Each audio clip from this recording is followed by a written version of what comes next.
ইরানে ফের ভয়াবহ হামলা, কয়েকটি শহরে বিস্ফোরণ। ইরাকে যুক্তরাষ্ট্র সৌদির আক্রমণে নিহত বেড়ে ২৪। হরমুজের বিষয়ে কঠোর অবস্থানে ওয়াশিংটন, তেহরান। গাজায় দখলদার বাহিনীর হামলা অব্যাহত, শিশুসহ নিহত ৩, আহত ২৯। পশ্চিম তীরেও আগ্রাসন, ঘরবাড়ি ও স্কুল না ভাঙার আবেদন খারিজ ইসরায়েলি আদালতের। রুশ তেল শোধনাগার ও সামরিক অবকাঠামো ইউক্রেনের হামলা, পাল্টা আঘাত মস্কোর। যুদ্ধবন্ধে পুতিনের ইচ্ছা নেই, অভিযোগ জেলেনস্কির। মূল সমস্যার সমাধান চায় ক্রেমলিন। বাংলাদেশে আশ্রয় নেওয়া ৩ লাখ রোহিঙ্গাকে ফিরিয়ে নিতে সম্মত নেইপিডো, জানালেন মালয়েশিয়ার প্রধানমন্ত্রী। মিয়ানমারের জান্তা বাহিনীর আগ্রাসনে নিহত ৩। এবং ভারতে শিক্ষার্থীদের ওপর পুলিশি হামলার ঘটনায় স্বরাষ্ট্রমন্ত্রীর পদত্যাগ দাবি রাহুলের। ভিত্তিহীন অভিযোগ বলছে মোদী সরকার। প্রশ্নফাঁস বিরোধী সংশোধন বিল পাস।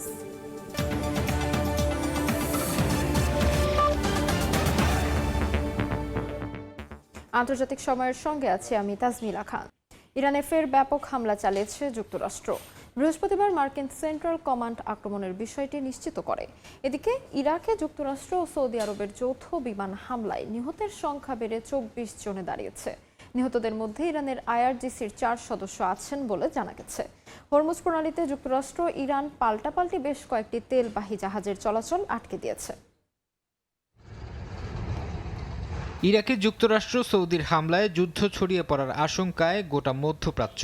বিভিন্ন গণমাধ্যমের খবর, আক্রমণে হতাহতের সংখ্যা বেড়েছে। নিহতদের মধ্যে ইরানের আইআরজিসির কয়েকজন সদস্য আছেন বলেও জানা গেছে। একে নিজেদের সার্বভৌমত্বের ওপর বিপজ্জনক আক্রমণ হিসেবে উল্লেখ করে কড়া নিন্দা জানিয়েছে বাগদাদ ও তেহরান। হরমুজ প্রণালী ঘিরেও প্রতিদিন বাড়ছে উত্তেজনার পারদ। ইরানি বন্দরের উদ্দেশ্যে যাওয়া ২০টি বাণিজ্যিক জাহাজ ঘুরিয়ে দেওয়ার দাবি করেছে মার্কিন সেন্টকম। এছাড়া ২টি জাহাজ থামিয়ে দিয়েছে এবং আরও ২টিতে উঠে তল্লাশি চালিয়েছে মার্কিন সেনারা। এমন অবস্থায় প্রণালীতে নিজের অবস্থান কঠোর করেছে ইরানও। আইআরজিসির সতর্কবার্তা উপেক্ষা করায় প্রণালীতে ৩টি তেলবাহী ট্যাঙ্কার থামিয়ে দেওয়ার দাবি করেছে তারা। তেহরানের ওপর একযোগে সামরিক ও অর্থনৈতিক চাপ বাড়াচ্ছে ওয়াশিংটন। মার্কিন প্রেসিডেন্ট ডোনাল্ড ট্রাম্প ফের ইরানে কঠোর আঘাত হানার হুমকি দিয়ে বলেছেন, এবার আঘাত হানার পালা যুক্তরাষ্ট্রের। তার এমন হুমকির পরপরই ইরানের বিভিন্ন জায়গায় হামলা চালায় মার্কিন সেনারা। ইরান ইস্যুতে মার্কিন প্রশাসনের সাথে টানাপোড়েনের মধ্যেই ওয়াশিংটন সফরে আছেন ইসরায়েলের প্রধানমন্ত্রী বিনিয়ামিন নেতানিয়াহু। বুধবার প্রতিরক্ষা মন্ত্রী পিট হেগসেথের সঙ্গে বৈঠক করেছেন তিনি। ফারহাদ চৌধুরী, সময় সংবাদ। দীর্ঘদিন ধরে যুক্তরাষ্ট্রের সঙ্গে ঘনিষ্ঠ সম্পর্ককে নিজের সবচেয়ে বড় রাজনৈতিক শক্তি হিসেবে ব্যবহার করে আসছেন ইসরায়েলের প্রধানমন্ত্রী বেনিয়ামিন নেতানিয়াহু। তবে ইরান যুদ্ধ, আঞ্চলিক কূটনীতি এবং ওয়াশিংটনের পরিবর্তিত অবস্থানের পর সেই ট্রাম্প কার্ড আগের মতো কার্যকর আছে কিনা এ নিয়ে শুরু হয়েছে জোর আলোচনা। বিশ্লেষকদের মতে ট্রাম্প নেতানিয়াহু সম্পর্কের টানাপোড়েন এখন ইসরায়েলের আসন্ন নির্বাচনের সমীকরণও বদলে দিতে পারে।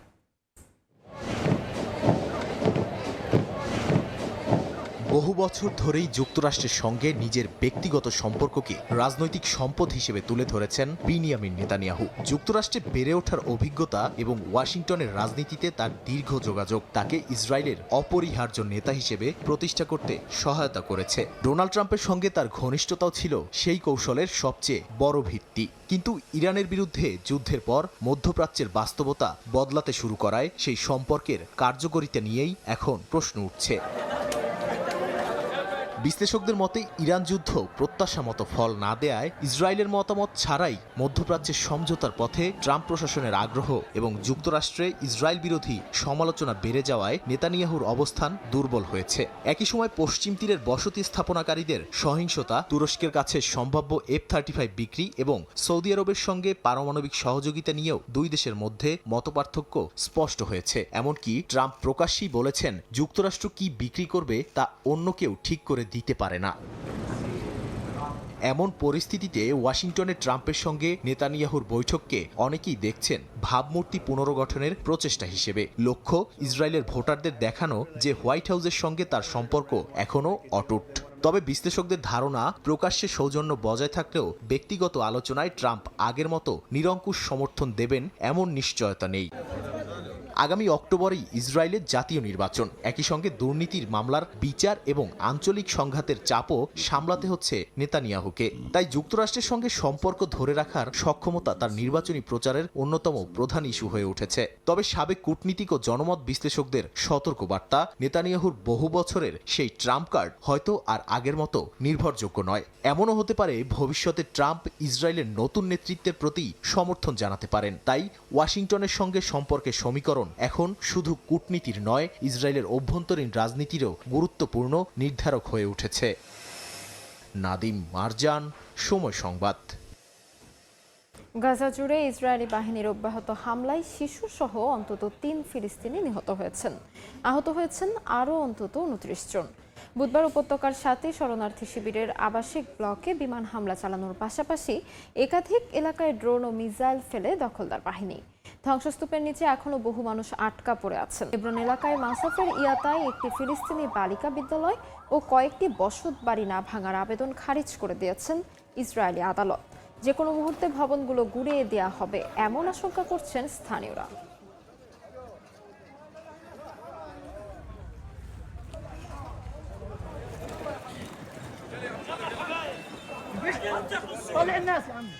গাজা যুদ্ধ শুরুর পর হামলার পাশাপাশি ফিলিস্তিনিদের জন্য বড় দুর্ভোগ হয়ে দাঁড়িয়েছে ইসরায়েলের উচ্ছেদ অভিযান। নিজেদের নিয়ন্ত্রিত এলাকা ধরে রাখতে কিছুদিন পরপরই রেড লাইন সম্প্রসারিত করছে ইসরায়েল। ফলে উৎকণ্ঠায় আছেন সেখানকার বাসিন্দারা। গাজা শহরের জায়তুন জেলার একটি রাস্তায় ফিলিস্তিনি বাসিন্দা আসেম দাওলা ট্রাকে মালপত্র বোঝাই করছেন। কাছেই ধ্বংসস্তূপের মধ্যে ইসরায়েলের রেড লাইন নির্দেশকারী হলুদ কংক্রিটের ব্লক। দাওয়া বলেন, যুদ্ধ শুরু হওয়ার পর থেকে এই নিয়ে ৭ম বা ৮ম মতো ইসরায়েলি উচ্ছেদ আদেশ এসেছে, আর তাতেই তিনি ও তার পরিবার জায়গা পাল্টাতে বাধ্য হচ্ছেন। আজ সূর্যাস্তের কাছাকাছি সময়ে আমরা অবাক হয়ে দেখলাম যে ইহুদিরা এখানে আমাদের উপর গোলাবর্ষণ শুরু করেছে। পরিস্থিতি খুব খারাপ থাকায় আমরা নিজেদের গুটিয়ে নিয়ে বাড়ি ছেড়ে চলে আসি। সারা রাত ধরে গোলাবর্ষণ ও বোমাবর্ষণ চলতে থাকে। গাজা জুড়ে এমন অন্তত 5টি স্থানের মধ্যে জায়তুন অন্যতম, যেখানে বাসিন্দা ও হামাস কর্মকর্তারা বলছেন ইসরায়েল সাম্প্রতিক দিনগুলোতে হলুদ রেখাকে সামনে এগিয়ে এনেছে। পুরুষরা যখন ট্রাকে তাদের জিনিসপত্র তুলছিলেন, তখন নারীরা ধ্বংসস্তূপের মধ্য দিয়ে সাবধানে পথ করে নিচ্ছিলেন। জায়তুনের বিধ্বস্ত ভবনগুলো ধ্বংসাবশেষের কাছে সম্পত্তির যা কিছু অবশিষ্ট ছিল তা খুঁজে দেখছিলেন। আমি কেন চলে যাচ্ছি? ইসরায়েলি সেনারা কাছাকাছি চলে এসেছিল, সেখানে হলুদ রেখা টেনেছে। আগের দিন ওরা ওখানে হামলা করেছিল আর আমরা চলে এসেছিলাম। জায়তুন সহ বেশ কয়েকটি এলাকার বাসিন্দারা জানান, গত 10 দিনে ইসরায়েলি বাহিনী হলুদ ব্লকের সীমানা আরও এগিয়ে এনেছে, যা কয়েক মাসের সংঘাতে বিধ্বস্ত এলাকাগুলোতে নতুন করে বাস্তুচ্যুতির ঢেউ তুলেছে। শাফিনা সুলতানা, সময় সংবাদ। রাশিয়ার তেল শোধনাগার ও সামরিক অবকাঠামো লক্ষ্য করে ড্রোন হামলা জোরদার করেছে ইউক্রেনীয় বাহিনী। জবাবে ইউক্রেনের জ্বালানি ডিপো ও সামরিক ঘাঁটিতে পাল্টা আঘাত এনেছে রুশ সেনারা। পাশাপাশি অভিযান চালিয়ে দোনেৎস্কের নতুন এলাকা দখলের দাবি করেছে মস্কো।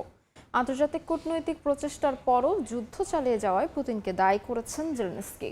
অন্যদিকে সংঘাতের মূল কারণ সমাধান না করে সাময়িক যুদ্ধবিরতি মেনে নেওয়া হবে না বলে সাফ জানিয়েছেন রুশ পররাষ্ট্রমন্ত্রী। রাশিয়ায় ড্রোন ও ক্ষেপণাস্ত্র হামলা জোরদার করেছে ইউক্রেন। দেশটির রিয়াজান অঞ্চলে 2টি প্রধান তেল শোধনাগারে ভয়াবহ ড্রোন হামলা চালিয়েছে কিয়েভ। এতে শোধনাগারগুলোতে বড় ধরনের অগ্নিকাণ্ডের খবর পাওয়া গেছে। ইউক্রেনের দাবি, হামলা চালানো এই শোধনাগার দুটির বার্ষিক তেল উৎপাদন ক্ষমতা প্রায় 22 কোটি ব্যারেল, যা রাশিয়ার সামরিক রসদ যোগাতে গুরুত্বপূর্ণ ভূমিকা রাখছিল। তেল শোধনাগারের পাশাপাশি কয়েকটি শহরের সামরিক অবকাঠামো ও লজিস্টিক্স সেন্টারেও আঘাত হানার দাবি করেছে ইউক্রেন। ড্রোন হামলার পর রাশিয়ার অন্যতম বৃহত্তম অনলাইন খুচরা বিক্রেতা প্রতিষ্ঠান ওয়াইল্ড বেরিজের গুদাম থেকে কর্মীদের সরিয়ে নেওয়া হয়, বন্ধ করে দেওয়া হয় পণ্য আদান প্রদান। সংস্থাটির দাবি, সাম্প্রতিক ড্রোন হামলায় তাদের অন্তত 7টি গুদাম ক্ষতিগ্রস্ত হয়েছে। ইউক্রেনের সামরিক লক্ষ্যবস্তুতে পাল্টা আঘাত এনেছে রাশিয়াও। রুশ প্রতিরক্ষা মন্ত্রণালয়ের দাবি, গত একদিনে তাদের সেনারা ইউক্রেনের গোলাবারুদ, জ্বালানি ডিপো, ড্রোন তৈরি ও সংরক্ষণ কেন্দ্র এবং সামরিক কাজে ব্যবহৃত পরিবহন অবকাঠামোতে হামলা চালিয়েছে। এছাড়া আন্তর্জাতিক ভাড়াটে সেনা ও ইউক্রেনীয় বাহিনীর একাধিক অবস্থান লক্ষ্য করে হামলা চালানোর পাশাপাশি দোনেৎস্ক অঞ্চলের আরও একটি বসতির পূর্ণ নিয়ন্ত্রণ নেয়ার দাবিও করেছে ক্রেমলিন। ইউক্রেনের প্রেসিডেন্ট ভলোদিমির জেলেনস্কি জানিয়েছেন, আপাতত ক্রিমিয়া পুনরায় দখল করা কিয়েভের প্রধান এজেন্ডা নয়। ইউক্রেন যুদ্ধ বন্ধের বিষয়ে রুশ প্রেসিডেন্ট ভ্লাদিমির পুতিনের আন্তরিকতা নিয়েও প্রশ্ন তুলেছেন জেলেনস্কি। তিনি অভিযোগ করেন, মস্কোর অনিচ্ছার কারণেই শান্তির পথ তৈরি হচ্ছে না। এদিকে রাশিয়ার পররাষ্ট্রমন্ত্রী সের্গেই লেভরভ বলেছেন, ইউক্রেন সংঘাতের চূড়ান্ত ফলাফলের উপরই নির্ভর করছে বিশ্বমঞ্চে রাশিয়ার ভবিষ্যৎ ভূমিকা ও অবস্থান কেমন হবে। লেভরভ বলেন, সংঘাতের মূল কারণ সমাধান না করে কোনো সাময়িক যুদ্ধবিরতি মেনে নেবে না মস্কো। ফারহাদ চৌধুরী, সময় সংবাদ।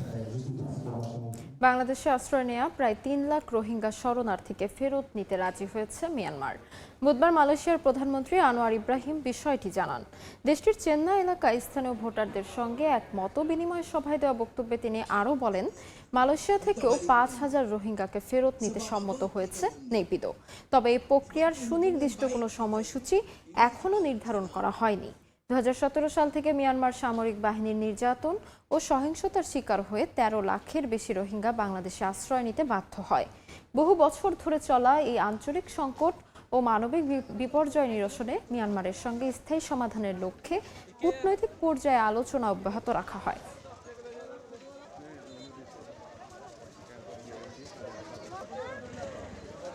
মিয়ানমারের সামরিক সরকার রাখাইনের বিভিন্ন বেসামরিক লক্ষ্যবস্তুতে বিমান হামলা চালিয়েছে।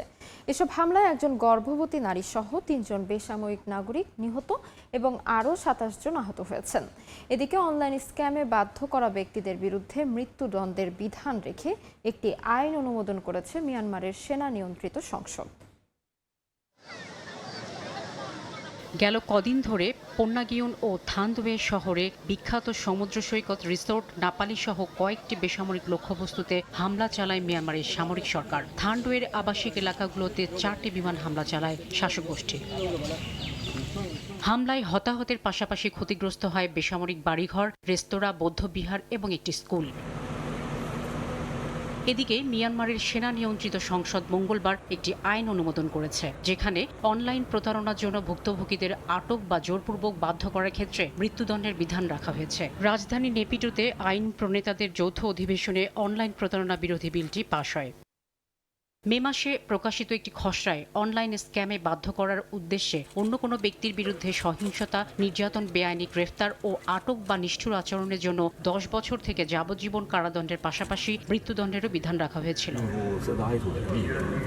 সামরিক চেকপয়েন্টে চাঁদাবাজি নিয়ে উদ্বেগ প্রকাশ করেছেন আইন প্রণেতারা। বৃহস্পতিবারের অধিবেশনে কাচিন রাজ্যের সাংসদ ইউ তুনতুন অং সামরিক বাহিনী পরিচালিত চেকপয়েন্টগুলোতে অবৈধ চাঁদাবাজির সমালোচনা করেন। তিনি জানতে চান, 2021 সালের অভ্যুত্থানের পর থেকে চলে আসা এই প্রথাটি দমনে কর্তৃপক্ষের কোনো পরিকল্পনা আছে কিনা। অং বিষয়টি উত্থাপন করেন কারণ মিয়ানমারের সামরিক বাহিনী ক্ষমতা দখলের পর থেকে দেশটির বিভিন্ন রাজ্য ও অঞ্চলের চেকপয়েন্টগুলো নির্বিচার গ্রেফতার ও চাঁদাবাজির জন্য কুখ্যাত হয়ে উঠেছে।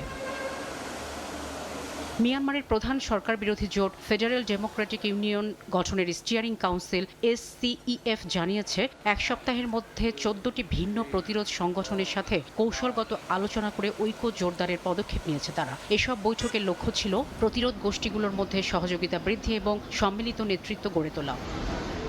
শাফিনা সুলতানা, সময় সংবাদ। আন্তর্জাতিক সময় আরও থাকছে। ইউরোপে দাবানলের ভয়াবহতা কমলেও নতুন করে ছড়ানোর শঙ্কা। গ্রিসের 3 দমকল কর্মীর মৃত্যু। তুরস্কে বিস্তৃত অঞ্চলে ছড়িয়েছে আগুন, সতর্ক EU।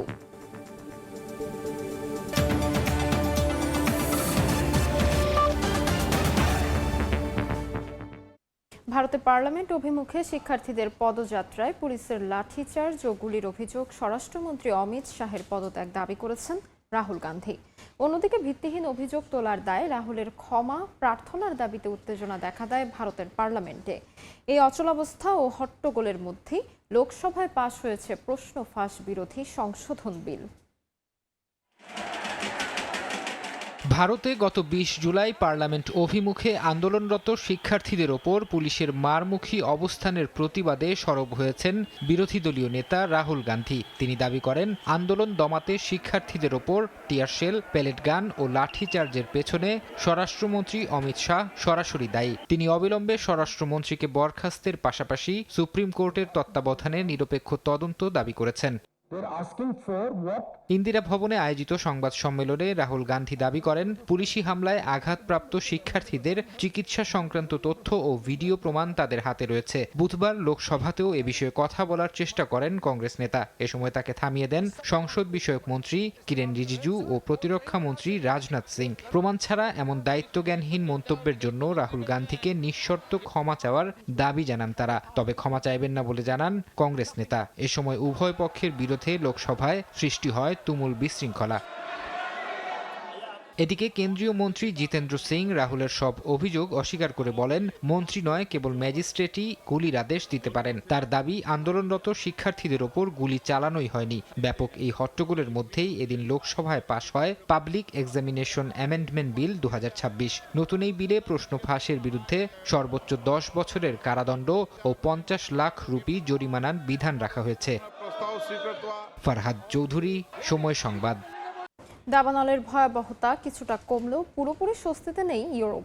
ফ্রান্স ও স্পেনে উচ্চ তাপমাত্রার কারণে নতুন করে আগুন ছড়িয়ে পড়ার আশঙ্কার কথা জানিয়েছে প্রশাসন। এরই মধ্যে গ্রিসের ক্রিট দ্বীপে দাবানল নিয়ন্ত্রণ করতে গিয়ে প্রাণ হারিয়েছেন 3 দমকল কর্মী।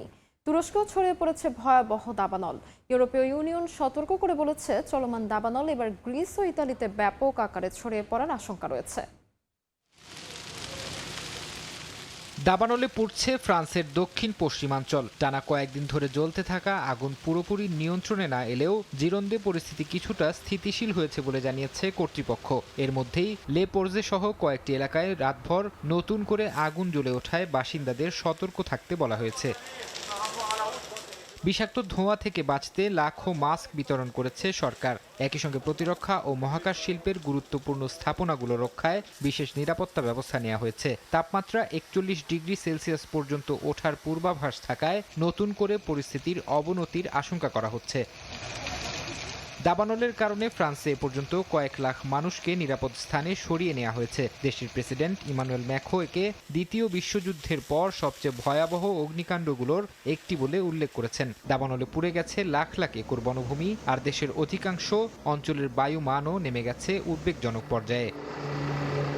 স্পেনেও আগুনের তীব্রতা কিছুটা কমেছে। মাদ্রিদের পশ্চিমাঞ্চলের দাবানলকে কারিগরিভাবে নিয়ন্ত্রণে আনা গেছে বলে জানিয়েছে সরকার। এর ফলে কয়েকদিন আগে ঘরছাড়া হওয়া হাজার হাজার মানুষকে বাড়ি ফিরতে দেয়া হয়েছে। তবে প্রধানমন্ত্রী পেদ্রো সানচেজ সতর্ক করে বলেছেন, তাপমাত্রা বৃদ্ধি, কম আর্দ্রতা এবং দমকা হাওয়ার কারণে আগামী কয়েক ঘন্টা অত্যন্ত গুরুত্বপূর্ণ। দমকল বাহিনী এখন আগুনের বিস্তার ঠেকানো এবং নতুন করে জ্বলে ওঠা রোধে কাজ করছে। তবে স্পেনের ক্ষয়ক্ষতির চিত্র এখনও ভয়াবহ। আভিলা প্রদেশের আগুন দেশটির সবচেয়ে বড় দাবানলে পরিণত হয়েছে। এরই মধ্যে পুড়ে গেছে 2 লাখ হেক্টরেরও বেশি বনভূমি। স্থানীয় প্রশাসন বলছে, আগুন আপাতত স্থির থাকলেও তীব্র গরমে যে কোনো সময় আবারও ভয়াবহ আকার নিতে পারে। গ্রিসের ক্রিট দ্বীপে প্রবল বাতাসের মধ্যে দ্রুত ছড়িয়ে পড়েছে নতুন দাবানল। রেথিমনো এলাকায় আগুন নিয়ন্ত্রণে কাজ করার সময় আটকা পড়ে প্রাণ হারিয়েছেন কয়েকজন দমকল কর্মী। আগুন লোকালয়ের কাছে ছড়িয়ে পড়ায় একের পর এক গ্রাম খালি করা হয়েছে। ইউরোপীয় ইউনিয়ন জানিয়েছে, স্পেন ও ফ্রান্সের পর এখন সবচেয়ে বড় ঝুঁকি তৈরি হয়েছে গ্রিস ও ইতালিকে ঘিরে। তুরস্কেও আগুনের সঙ্গে লড়াই অব্যাহত রয়েছে। পর্যটন নগরী মুগলায় কৃষি জমি থেকে শুরু হওয়া আগুন প্রবল বাতাসে ছড়িয়ে পড়েছে বনাঞ্চলে। নিরাপত্তার স্বার্থে কয়েক ডজন বাড়ির বাসিন্দাকে সরিয়ে নেওয়া হয়েছে। খালি করা হয়েছে সরকারি হাসপাতাল। ধোঁয়ার কারণে বন্ধ করে দেওয়া হয়েছে আন্তালিয়া সেইদিকেমের মহাসড়ক। আগুন নিয়ন্ত্রণে বিমান, হেলিকপ্টার ও শত শত দমকল কর্মী মোতায়েন করা হয়েছে। ফারহাদ চৌধুরী, সময় সংবাদ। দক্ষিণ কোরিয়া জুড়ে চলছে স্মরণকালের ভয়াবহ দাবদাহ। দেশটির দক্ষিণাঞ্চলের বিভিন্ন এলাকায় তাপমাত্রা 39 ডিগ্রি সেলসিয়াস ছাড়িয়ে গেছে, যা গত প্রায় 2 দশকের মধ্যে সর্বোচ্চ। তীব্র গরমে কয়েকটি এলাকায় জারি করা হয়েছে সর্বোচ্চ স্তরের হিট ওয়েভ ইমার্জেন্সি ওয়ার্নিং। এদিকে গরম থেকে স্বস্তি পেতে রাজধানী সিউল জুড়ে চলছে নানা আয়োজন। দক্ষিণ কোরিয়া থেকে মোহাম্মদ হানিফের রিপোর্ট। কয়েকদিন আগেও প্রবল বর্ষণ আর বন্যায় বিপর্যস্ত ছিল দক্ষিণ কোরিয়া। সে পরিস্থিতি কাটতে না কাটতেই দেশ জুড়ে শুরু হয়েছে রেকর্ড তাপপ্রবাহ। কোথাও কোথাও তাপমাত্রা 40 ডিগ্রি সেলসিয়াসের কাছাকাছি পৌঁছেছে। এর পেছনে দ্বৈত উচ্চচাপের প্রভাব কাজ করছে বলে জানিয়েছেন আবহাওয়াবিদরা। এছাড়া দেশটির দক্ষিণাঞ্চলের বিভিন্ন এলাকায় তাপমাত্রা 39°C ছাড়িয়ে গেছে। গিয়ং নামের ইয়ংসানের তাপমাত্রা রেকর্ড করা হয়েছে 39.3°C, যা গত প্রায় 2 দশকের মধ্যে সর্বোচ্চ। তীব্র গরমের কারণে দেগুর সহ কয়েকটি শহরে প্রথমবারের মতো জারি করা হয়েছে সর্বোচ্চ স্তরের হিটওয়েভ ইমার্জেন্সি ওয়ার্নিং। প্রচণ্ড গরমে কর্মক্ষেত্রে হিট স্ট্রোকের মতো ঝুঁকি নিয়ে কাজ করতে হচ্ছে।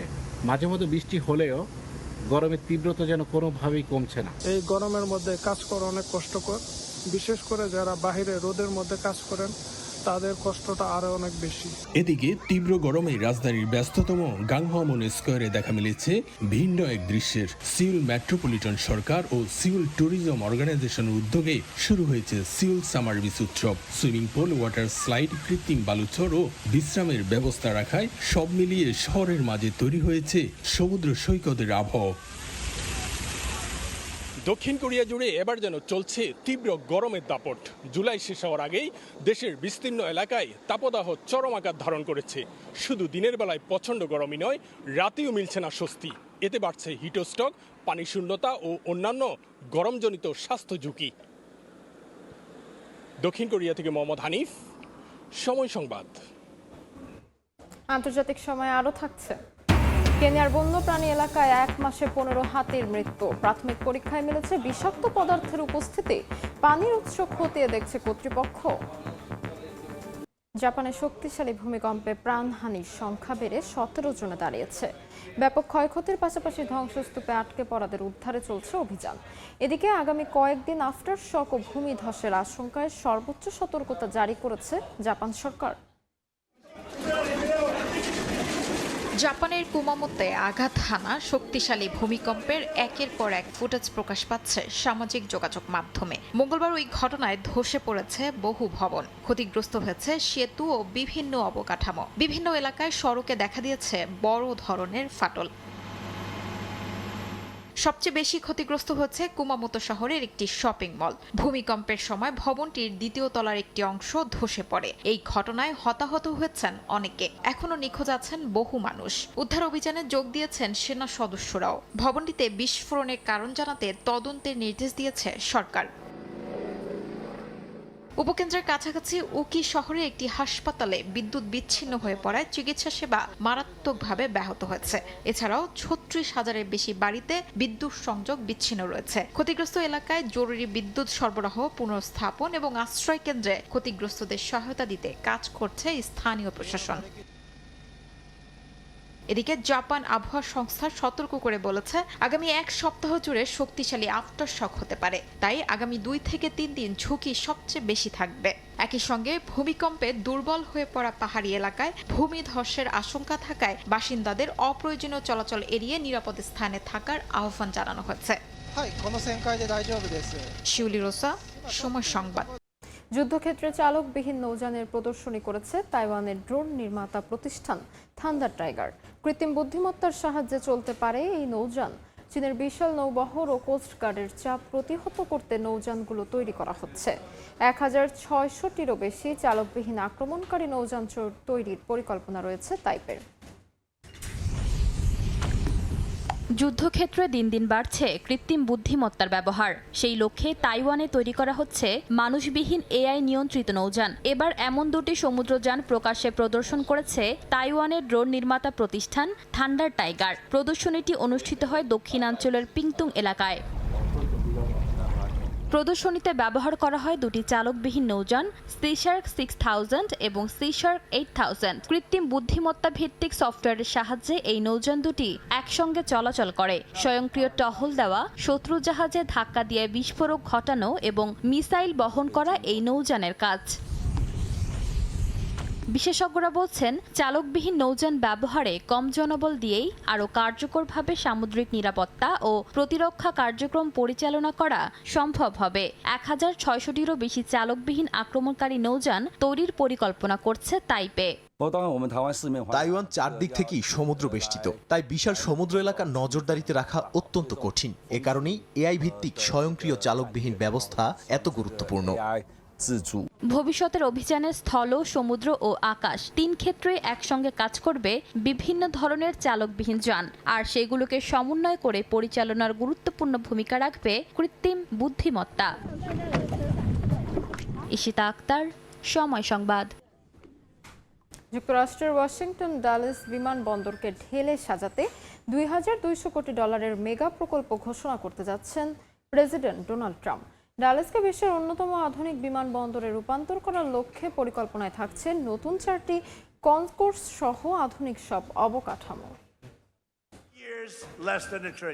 ওয়াশিংটন ডালাস আন্তর্জাতিক বিমানবন্দরের পুনর্গঠনের পরিকল্পনা গ্রহণ করতে যাচ্ছে ট্রাম্প প্রশাসন। হোয়াইট হাউসে আয়োজিত অনুষ্ঠানে তার সঙ্গে থাকবেন পরিবহন মন্ত্রী শন ডাফি এবং ইউনাইটেড এয়ারলাইন্সের প্রধান নির্বাহী স্কট কির্বি। জানা গেছে, যুক্তরাষ্ট্রের রাজধানী অঞ্চলের প্রধান আন্তর্জাতিক প্রবেশদ্বার হিসেবে ডালাস বিমানবন্দরকে আধুনিকায়নই এই প্রকল্পের মূল লক্ষ্য।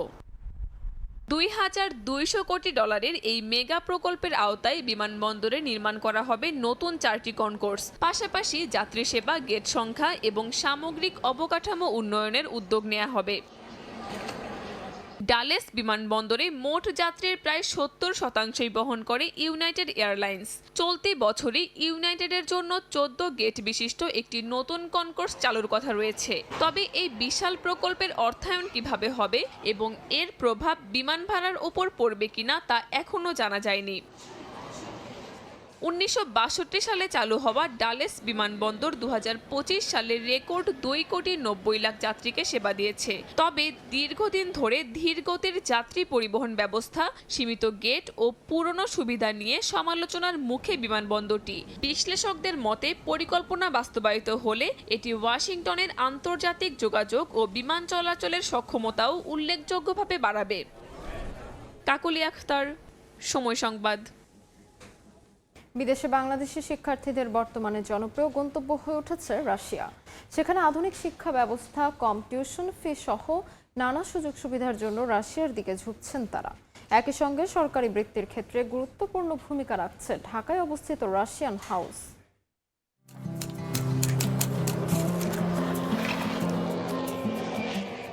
বাংলাদেশ থেকে প্রতি বছর উচ্চশিক্ষার জন্য বিদেশে পাড়ি জমান শিক্ষার্থীরা, আর এক্ষেত্রে অনেকেরই পছন্দের শীর্ষে রাশিয়া। বাংলাদেশ ব্যাংকের তথ্য বলছে 2024 থেকে 25 অর্থ বছরে বাংলাদেশিদের বিদেশে শিক্ষার ব্যয় ছিল $66,20,00,000, যা ইতিহাসের সর্বোচ্চ। 2024 সালে প্রকাশিত ইউনেস্কোর global flow of tertiary level students শীর্ষক প্রতিবেদনে বলা হয়, 2023 সালে বাংলাদেশ থেকে 52,799 শিক্ষার্থী পড়াশোনার জন্য 55টি দেশে পাড়ি জমান। বর্তমানে রাশিয়ার প্রায় 83টি অঞ্চলে শত শত বিশ্ববিদ্যালয়ে অনার্স, মাস্টার্স ও পিএইচডি পর্যায়ে বিভিন্ন বিষয়ে পড়াশোনার সুযোগ রয়েছে। পাশাপাশি আছে ডিপ্লোমা, কারিগরি ও স্বল্পমেয়াদী বিভিন্ন কোর্স। বিদেশে উচ্চশিক্ষার ক্ষেত্রে শিক্ষার্থীদের জন্য সবচেয়ে বড় চ্যালেঞ্জ অর্থনৈতিক সামর্থ্য। তুলনামূলক কম টিউশন ফি, গবেষণার সুযোগ, বিজ্ঞান ও প্রযুক্তি নির্ভর শিক্ষা এবং বিভিন্ন ধরনের সরকারি বৃত্তির কারণে বাংলাদেশি শিক্ষার্থীদের কাছে রাশিয়া ধীরে ধীরে আকর্ষণীয় হয়ে উঠেছে। রাশিয়ান ফেডারেশনের শিক্ষাবৃত্তি নিয়ে রাশিয়াতে পড়তে আসা আমার জীবনের জন্য বড় একটা অধ্যায় হয়ে দাঁড়িয়েছে। রাশিয়ার অধিকাংশ বিশ্ববিদ্যালয় বিভিন্ন ওয়ার্ল্ড র্যাঙ্কিং এর শীর্ষে অবস্থান করছে। দেশটির বিভিন্ন বিশ্ববিদ্যালয়ে পড়াশোনার সুযোগ সহজ করে দিয়েছে ঢাকায় অবস্থিত রাশিয়ান হাউস। 1972 সাল থেকে বৃত্তি এবং পড়াশোনা সংক্রান্ত যাবতীয় শিক্ষা, প্রযুক্তি ও সংস্কৃতির বহুমাত্রিক সহযোগিতা দুই দেশের সম্পর্ককে আরো গভীর ও অর্থবহ করে তুলছে। আন্তর্জাতিক শিক্ষার্থীদের জন্য বিপুল সংখ্যক বৃত্তি প্রদান করে রাশিয়া। এর মধ্যে রাশিয়ান গভর্নমেন্ট স্কলারশিপ অন্যতম, যার মাধ্যমে নির্বাচিত শিক্ষার্থীরা টিউশন ফি ছাড়াই উচ্চশিক্ষার সুযোগ পান। উচ্চশিক্ষা এখন শুধু একটি ডিগ্রি অর্জন নয়, আন্তর্জাতিক সম্পর্ক সহযোগিতার সেতু বন্ধনও। রাশিয়া বাংলাদেশি শিক্ষার্থীদের জন্য সেই সম্ভাবনার একটি দুয়ার খুলে দিয়েছে। ভবিষ্যতে দুই দেশের সহযোগিতা আরও সম্প্রসারিত হলে শুধু ব্যক্তিগত জীবনেই নয়, বাংলাদেশে দক্ষ মানব সম্পদ গড়ে তোলার ক্ষেত্রেও গুরুত্বপূর্ণ ভূমিকা রাখবে বলে মনে করছেন অনেকেই। শিক্ষা ও গবেষণায় সহযোগিতা আরও সম্প্রসারণের লক্ষ্যে কাজ করছে বাংলাদেশ ও রাশিয়া। দুই দেশের বিশ্ববিদ্যালয়, গবেষণা প্রতিষ্ঠান এবং প্রযুক্তি খাতের মধ্যে অংশীদারিত্ব বাড়ানোর উদ্যোগও চলছে। We see a great potential in increasing our educational ties. We have Russian universities who are interested in cooperation with the Bangladesh universities for 2 years in a row. St. Petersburg State University sends 2 teachers for 2 months to study Russian language for free. শিক্ষা, প্রযুক্তি ও সংস্কৃতির বহুমাত্রিক সহযোগিতা দুই দেশের সম্পর্ককে আগামীতে আরও গভীর ও অর্থবহ করে তুলবে বলে মনে করছেন দুদেশের প্রতিনিধিরা। রাইসা জান্নাত, সময় সংবাদ। কেনিয়ার দক্ষিণাঞ্চলের বন্যপ্রাণী এলাকায় 1 মাসে মারা গেছে 15টি হাতি। প্রাথমিক পরীক্ষায় কয়েকটি হাতির শরীরে বিষাক্ত পদার্থের উপস্থিতি মিলেছে, তবে সেটি মৃত্যুর কারণ কিনা তা এখনও নিশ্চিত হতে পারেননি তদন্তকারীরা। একই সঙ্গে পানির উৎস এবং আশেপাশের পরিবেশেও কোনো বিষাক্ত উপাদান ছিল কিনা সেটিও খতিয়ে দেখছে সংশ্লিষ্ট কর্তৃপক্ষ। গত 24 জুন থেকে 24 জুলাইয়ের মধ্যে কেনিয়ার জাতীয় উদ্যান ও আশেপাশের এলাকা থেকে একের পর এক হাতির মরদেহ উদ্ধার করা হয়। এমন ঘটনায় উদ্বেগ ছড়িয়ে পড়েছে দক্ষিণাঞ্চলের অ্যাম্বোসেলি বন্যপ্রাণী এলাকায়। বন্যপ্রাণী সংরক্ষণ কর্তৃপক্ষ বলছে, মারা যাওয়া 15টি হাতির মধ্যে 10টিরই একই ধরনের উপসর্গ দেখা যায়। প্রথমে শরীরের নিচের অংশ অবশ হয়ে যায়, দাঁড়িয়ে থাকতে না পেরে 1 থেকে 2 দিনের মধ্যেই মারা যায়। সবচেয়ে বেশি আক্রান্ত হয়েছে প্রাপ্তবয়স্ক স্ত্রী হাতি ও শাবক। শুধু একটি পূর্ণবয়স্ক পুরুষ হাতির মৃত্যুর খবর পাওয়া গেছে, তবে 5টি হাতির দেহ অতিরিক্ত পচে যাওয়া বা বন্যপ্রাণী ক্ষতিগ্রস্ত করায় সেগুলোর মৃত্যুর কারণ নির্ধারণ করা যায়নি। নাইরোবি বিশ্ববিদ্যালয়ের প্রাথমিক পরীক্ষায় কয়েকটি নমুনায় সম্ভাব্য বিষাক্ত পদার্থের উপস্থিতি পাওয়া গেছে, তবে সেটি মৃত্যুর কারণ কিনা তা নিশ্চিত হতে আরও পরীক্ষা চলছে। একই সঙ্গে পানির উৎস এবং আশেপাশের পরিবেশও কোনো বিষাক্ত উপাদান ছিল কিনা সেটিও খতিয়ে দেখছেন তদন্তকারীরা। ইশিতা আক্তার, সময় সংবাদ। ব্রাজিলের অ্যামাজনের ঐতিহাসিক থিয়েটার টেট্রো অ্যামাজনাস এবার ইউনেস্কোর বিশ্ব সাংস্কৃতিক ঐতিহ্যের স্বীকৃতি পেয়েছে। দক্ষিণ কোরিয়ার অনুষ্ঠিত ইউনেস্কোর বিশ্ব ঐতিহ্য কমিটির এক বৈঠকে এই সিদ্ধান্ত অনুমোদন করা হয়। দেশটির জাতীয় ঐতিহাসিক ও শিল্প ঐতিহ্য ইনস্টিটিউট যৌথভাবে মনোনয়নপত্র জমা দেন। ঘন আমাজন জঙ্গলের মাঝখানে রাজপ্রাসাদের মতো 130 বছর ধরে মাথা উঁচু করে দাঁড়িয়ে আছে টেট্রো আমাজনাস। ব্রাজিলের মানাউস শহরের অন্যতম স্থাপনা এই অপেরা হাউস। সম্প্রতি ইউনেস্কো টেট্রো আমাজনাসকে বিশ্ব সাংস্কৃতিক ঐতিহ্যের মর্যাদা দিয়েছে। এই স্বীকৃতি শুধু থিয়েটারটির ঐতিহাসিক গুরুত্বকেই তুলে ধরেনি, বরং আমাজন অঞ্চলের সংস্কৃতি ও ঐতিহ্যকে বিশ্ব মঞ্চে আরও দৃশ্যমান করে তুলেছে। এই স্বীকৃতি আমাজনাস অঙ্গরাজ্য এবং পুরো ব্রাজিলের সংস্কৃতির জন্য অত্যন্ত গুরুত্বপূর্ণ। টেট্রো আমাজনাস বিশ্ব ঐতিহ্যের মর্যাদা পাওয়ায় আমরা আবারও আন্তর্জাতিক স্বীকৃতি অর্জন করলাম। 1884 সালে শুরু হয় এই থিয়েটারের নির্মাণ কাজ। দীর্ঘ 12 বছর পর 1896 সালের 31 ডিসেম্বর এর যাত্রা শুরু হয়। এটি 19 শতকের শেষ দিকে আমাজনের রাবার শিল্পের স্বর্ণযুগের স্মৃতি বহন করে। সে সময় আমাজন নদীপথের মাধ্যমে আন্তর্জাতিক বাণিজ্যের সঙ্গে যুক্ত ছিল মানাউস। ইউরোপের বেল এপক যুগের প্রভাব নিয়ে গড়ে ওঠা শহরের অভিজাতদের স্বপ্নের প্রতিফলন দেখা যায় এই অপেরা হাউসে। স্থাপনাটির নকশায় রেনেসা যুগের স্থাপত্য শৈলীর প্রভাব রয়েছে। এর বিশাল গম্বুজে ব্রাজিলের জাতীয় পতাকার রঙের টাইলস বসানো হয়েছে। ইতালির কারারা মার্বেল, স্কটল্যান্ডের ইস্পাত, ফ্রান্সের আলসাস অঞ্চলের রঙিন সিরামিক টাইলস এবং ইতালির মুরানো কাচের ঝাড়বাতি সব মিলিয়ে এটি হয়ে ওঠে ইউরোপীয় নান্দনিকতা ও আমাজনের পরিচয়ের এক অনন্য সংমিশ্রণ। বাইরে থেকে দেখলে এটি খুব আধুনিক নকশার মনে হয়, কিন্তু সবচেয়ে সুন্দর বিষয় হলো এটি অতীতের ঐতিহ্যবাহী রূপও ধরে রেখেছে। তাই ভেতরটা দেখার জন্য আমি খুবই আগ্রহী, কারণ বাইরে থেকে এটি দারুণ আকর্ষণীয় লাগছে। স্থানীয় শ্রমিকদের হাতে নির্মিত এই থিয়েটারটি ছিল দক্ষিণ আমেরিকা মহাদেশের প্রথম দিকের অপেরা হাউসগুলোর একটি। ইউরোপের বিভিন্ন অপেরা দল মানাউস ও বেলেম সফরের সময় এখানে নিয়মিত পরিবেশনা করত। 701 আসনের এই অপেরা হাউস বর্তমানে অ্যামাজোনাস ফিলহারমোনিক অর্কেস্ট্রার আবাস। প্রতি বছর এখানেই অনুষ্ঠিত হয় আন্তর্জাতিক খ্যাতিসম্পন্ন ফেস্টিভ্যাল অ্যামাজোনাস দে অপেরা, যেখানে বিশ্বের বিভিন্ন দেশের শিল্পীরা অংশ নেন। কাকুলি আখতার, সময় সংবাদ। জাপানের ঐতিহ্যবাহী সবুজ চা ম্যাচা এখন বিশ্বজুড়ে নতুন ট্রেন্ড। নিউ ইয়র্কের ক্যাফে সংস্কৃতিতে কফির বিকল্প হিসেবে দ্রুত জনপ্রিয় হয়ে উঠেছে এই পানীয়। তবে চাহিদা বাড়ায় জাপানে দেখা দিয়েছে সরবরাহ সংকট, আর কাঁচামালের দাম পৌঁছেছে ইতিহাসের সর্বোচ্চ পর্যায়ে। একসময় জাপানের ঐতিহ্যবাহী চা অনুষ্ঠানের মধ্যেই সীমাবদ্ধ ছিল মাচা। এখন সেই সবুজ গুঁড়ো চা বিশ্বের বড় শহরগুলোর ক্যাফে সংস্কৃতির অন্যতম আকর্ষণ। বিশেষ করে নিউ ইয়র্কে স্বাস্থ্য সচেতন তরুণদের কাছে মাচা লাত্তে ও মাচা আমেরিকানোর জনপ্রিয়তা দ্রুত বাড়ছে। অনেকের কাছে এটি এখন কফির বিকল্প হিসেবেও জায়গা করে নিয়েছে। বাড়তি চাহিদার প্রভাব পড়েছে জাপানের উৎপাদন ব্যবস্থায়। জে.এ. জান্নো কিয়োটা উজিচা ডিস্ট্রিবিউশন সেন্টারের তথ্য অনুযায়ী মাচার প্রধান কাঁচামাল তেনচার প্রথম নিলামে প্রতি কেজির দাম উঠেছে 13,972 ইয়ান, যা এক বছরের আগের তুলনায় প্রায় 70% বেশি। কিয়োটার 3 শতাধিক বছরের পুরনো চা উৎপাদনকারী প্রতিষ্ঠান মার্কিউ কুয়ামাইন জানিয়েছে, নিজেদের বাগান থাকা সত্ত্বেও অতিরিক্ত চাহিদা মেটাতে এখন বাইরের কৃষকদের কাছ থেকেও তেনচা কিনতে হচ্ছে।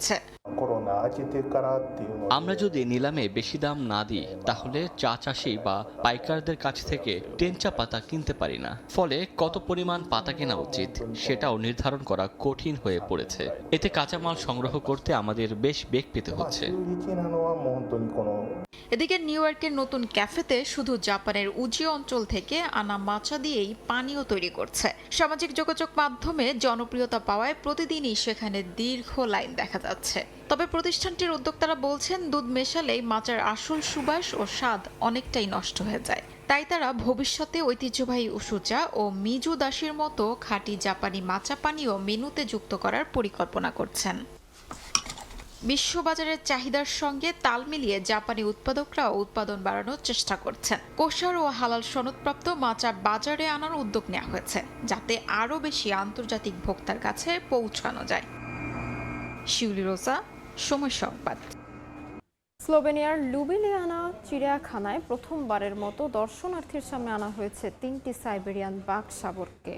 দীর্ঘদিনের পরিকল্পনা ও অপেক্ষার পর জন্ম নেওয়া 3টি শাবকই মেয়ে। মায়ের সঙ্গে তাদের খুনসুটি আর দুষ্টামি দেখতে ভিড় করছেন দর্শনার্থীরা। মায়ের সঙ্গে খুনসুটি, দৌড়ঝাঁপ আর খেলাধুলায় মেতে উঠেছে 3টি সাইবেরিয়ান বাঘ শাবক। প্রথমবারের মতো স্লোভেনিয়ার লুবলিয়ানা চিড়িয়াখানায় সামনে এসেছে তারা। আর 3 বোনের এমন দুরন্তপনা দেখতে প্রতিদিনই ভিড় করছেন দর্শনার্থীরা। বসন্তের শেষ দিকে জন্ম নেওয়া 3টি শাবকই মেয়ে। তাদের প্রাণচঞ্চল উপস্থিতিতে এখন মুখর হয়ে উঠেছে চিড়িয়াখানা। এখনো শাবকগুলোর নাম ঠিক করা হয়নি। চিড়িয়াখানার কর্মীরা শিগগিরই ছানাগুলোর নাম ঠিক করবেন। চিড়িয়াখানা কর্তৃপক্ষ জানায়, বহুদিনের পরিকল্পনা ও অপেক্ষার পর এই 3টি বাঘ শাবকের জন্ম। নতুন একটি বাঘ জুটিকে একসঙ্গে রেখে প্রজননের ব্যবস্থা করা হয়েছিল। সেই প্রচেষ্টাই সফল হয়েছে। জন্মের কয়েক মাস পর এখন তারা মায়ের সঙ্গে সুস্থ সবলভাবে বেড়ে উঠছে। আগামী 2 বছর শাবকগুলো মায়ের সঙ্গেই থাকবে। এমন সময় তারা শিকার করা, চলাফেরা এবং বনে টিকে থাকার জন্য প্রয়োজনীয় নানা আচরণ শিখবে। এরপরই ধীরে ধীরে স্বাবলম্বী হয়ে উঠবে শাবকগুলো। ইশিতা আক্তার, সময় সংবাদ। চীনে উদ্বোধন করা হয়েছে ভূ ইতিহাস ও জীববৈচিত্র্য বিষয়ক জাদুঘর শেনঝেং ন্যাচারাল হিস্ট্রি মিউজিয়াম। মঙ্গলবার শেনঝেনের পিংশান জেলায় আনুষ্ঠানিকভাবে উদ্বোধন করা হয় এই জাদুঘরটি। এটি দেশটির ইতিহাসের সবচেয়ে বড় মিউজিয়াম। এতে রয়েছে 8টি বিষয়ভিত্তিক প্রদর্শনী হল: মহাবিশ্ব, পৃথিবী, বিবর্তন, ডাইনোসর, মানুষ, জীববিজ্ঞান, পরিবেশ ব্যবস্থা ও স্বদেশ। এই প্রদর্শনীর অন্তর্ভুক্ত। এসবের মাধ্যমে পৃথিবীর 460 কোটি বছরের বিবর্তনের ইতিহাস তুলে ধরা হয়েছে।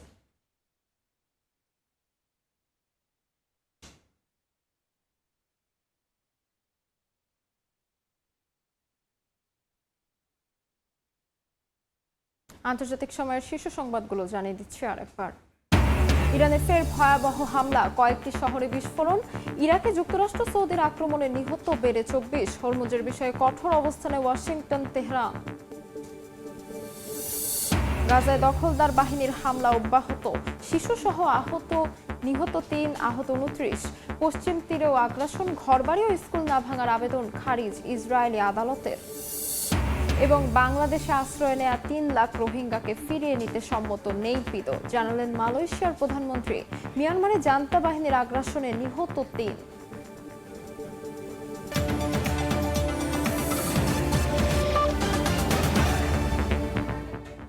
এই ছিল আন্তর্জাতিক সময়। এরপর সকাল 10টার সময় সংবাদ নিয়ে আসছি কিছুক্ষণ পর। সঙ্গে থাকুন সময়ের।